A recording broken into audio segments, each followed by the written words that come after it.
देखिए क्वेश्चन है, बोल रहा है convert 22 gram of carbon dioxide into mole. 22 gram carbon dioxide को मोल में बदलिए।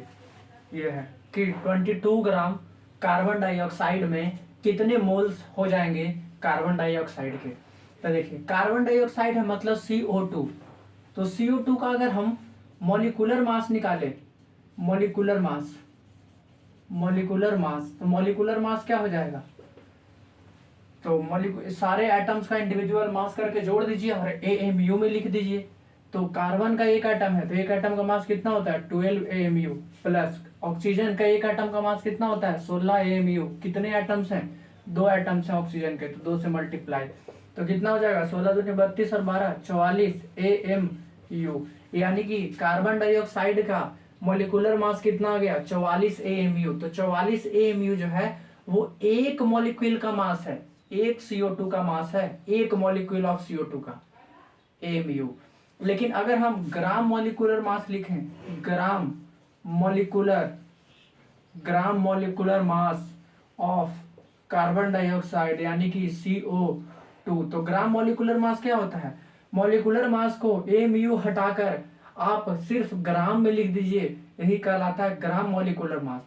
तो 44 AMU है तो कितना लिख देंगे 44 AMU को हटाकर सिर्फ ग्राम लगा देंगे। तो ये CO2 का कार्बन डाइऑक्साइड का ग्राम मॉलिक्यूलर मास निकल गया 44 ग्राम, बड़ा वैल्यू है। और ये 44 ग्राम एक CO2 के मॉलिक्यूल को रिप्रेजेंट नहीं करेगा क्योंकि मास ज्यादा है। तो ग्राम मॉलिक्यूलर मास या ग्राम एटॉमिक मास तो एक मोल मॉलिक्यूल या एक मोल एटम को रिप्रेजेंट कर रहा होता है। तो 44 ग्राम CO2 में 44 ग्राम जो कि ग्राम मॉलिक्यूलर मास है CO2 का, तो 44 ग्राम CO2 में कितने मोल्स हो जाएंगे CO2 के 1 मोल ऑफ CO2। एक मोल होंगे CO2 के 44 ग्राम में, क्योंकि ग्राम मॉलिक्यूलर मास एक मोल को रिप्रेजेंट करता है। तो 44 ग्राम CO2 में कितने मोल्स हो जाएंगे CO2 के, ऐसे ऐसे एक मोल CO2 होगा। और एक मोल में आप जानते हैं कितने मॉलिक्यूल 6.022 इंटू 10 के पावर 23 मॉलिक्यूल्स हो जाएंगे CO2 को, लेकिन आपको मोल में बतलाना है। तो 1 ग्राम CO2 में कितने मोल हो जाएंगे CO2 के, 1/44, 44 ग्राम में 1 मोल, तो 1 ग्राम में 1/44 मोल CO2 के। कितने ग्राम में निकालना है 22 ग्राम CO2 में निकालना है।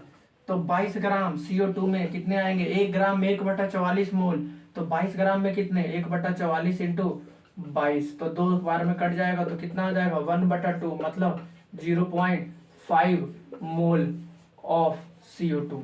ठीक है ना, यानी कि 22 ग्राम CO2 में कितने मोल्स हो जाएंगे CO2 के 0.5 मोल।